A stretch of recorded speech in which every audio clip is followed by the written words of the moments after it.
quoi je parle. T'es extrêmement séduisante. Merci. Oh, de rien. Tu sais, il est peut-être temps de te conseiller de ne pas laisser les germes d'un cruel espoir croître dans ton cœur. J'ignore ce que ça veut dire, mais c'est magnifique. Ça veut dire que t'es pas mon type. Et comment ça? Qu'est-ce qu'il y a chez moi qui te convient pas?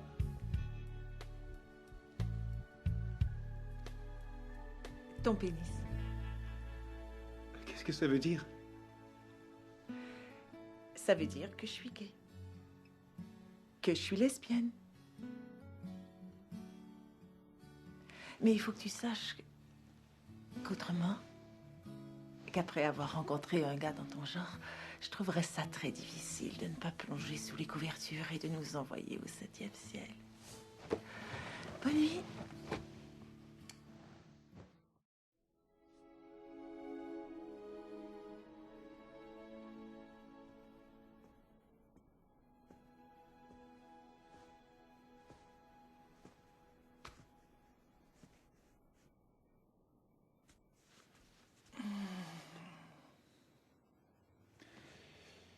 Alors comme ça, je suis pas ton type, hein? Dis-moi pourquoi tu reviens encore une fois là-dessus. Détends-toi, c'est pas ce que tu crois. Je suis pas du tout en manque de femmes. Alors j'ai pas le temps de me consacrer à la sororité. Mais je suis assez surpris par cette récente révélation. Tu dis que t'as connu des gars. J'en ai connu quelques-uns. Mais ils étaient un peu décevants. Sans compter qu'ils n'étaient pas très doués avec leur langue. Ah, vois-tu, c'est là-dedans que ça se passe.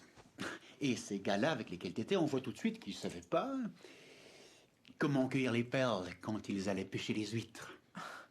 Écoute, c'était seulement une blague. Eh bien, comme on en est aux confidences, laisse-moi te dire quelque chose. Quand vient le temps de satisfaire une femme, tes petites copines sont forcément désavantagées par la nature. Elles peuvent essayer tant qu'elles veulent, elles n'ont simplement pas ce qu'il faut. Pendant des millions d'années, la nature a génétiquement programmé notre instinct. Elle a orienté l'évolution de l'homme vers ce but. Satisfaire. Être chef de meute. Alors, les lesbiennes doivent forcément se procurer toutes sortes de choses, des jouets sexuels, des sortes de bananes à pile ou électriques, et elles essaient de suppléer à ce qui leur manque, à cette chose unique. Le pénis. C'est vrai. La configuration même montre à quel point il est perfectionné. Mouvement aller-retour, fermeté et douceur. Et il progresse dans une zone très mystérieuse et inconnue. Il a le sens de l'aventure. Un vrai conquistador qui affronte tous les dangers. Waouh! Et après ça, tu voudrais que je croie que t'as jamais lu de ta vie? Je dis que tu te prives du meilleur, c'est tout ce que je dis. Alors, en résumé, ce que tu dis, c'est qu'il n'y a que les hommes qui sont au fait de la pyramide de la bonne baisse. Exactement. Alors les hommes seraient aimants, attentionnés, sensibles et généreux. C'est ça? Tout à fait. Eh bien, tu as droit à ton opinion. Mais si on réétudiait la femme pendant quelques minutes, tu veux? Oui.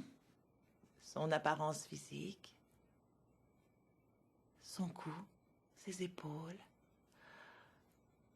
ses hanches, ses jambes. Je crois que c'est plutôt réussi.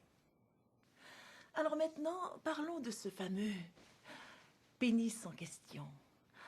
Le pénis ressemble à une sorte de limace étrange, ou encore une sorte de très long orteil. Bien sûr, c'est pratique. Important aussi, mais un vrai chef-d'œuvre de conception. Le numéro 1 sur la liste des destinations érotiques, je ne crois pas. Quelle est la première chose qu'on a envie d'embrasser? Dis-moi. Ce sont les lèvres.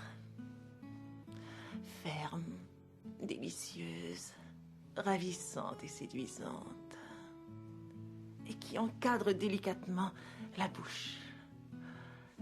Cette zone secrète et mystérieuse, c'est ce que chacun veut embrasser. Pas un orteil, ni un escargot. Une bouche. Et pourquoi les choses sont-elles ainsi stupides? Parce que la bouche est la jumelle et le double presque exact et identique. De quoi? Pas d'un orteil. La bouche est la sœur jumelle du vagin.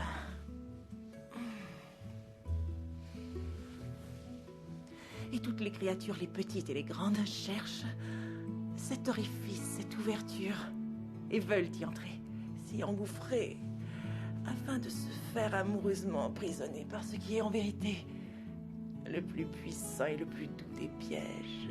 Alors, si c'est la conception des objets et leur forme qui t'intéresse, leur symbolisme et leur puissance, eh bien, oublie les sommets enneigés de l'Everest, oublie les profondeurs de l'océan, la lune, les étoiles, car jamais nul autre endroit n'a été le terrain de plus de passion et de bataille que ce doux et merveilleux mystère, enfoui entre les jambes d'une femme, et que je suis fière d'appeler ma petite chatte.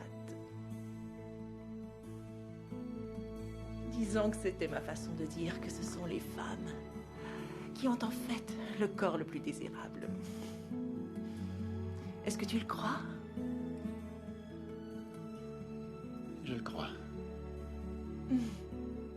Et moi aussi.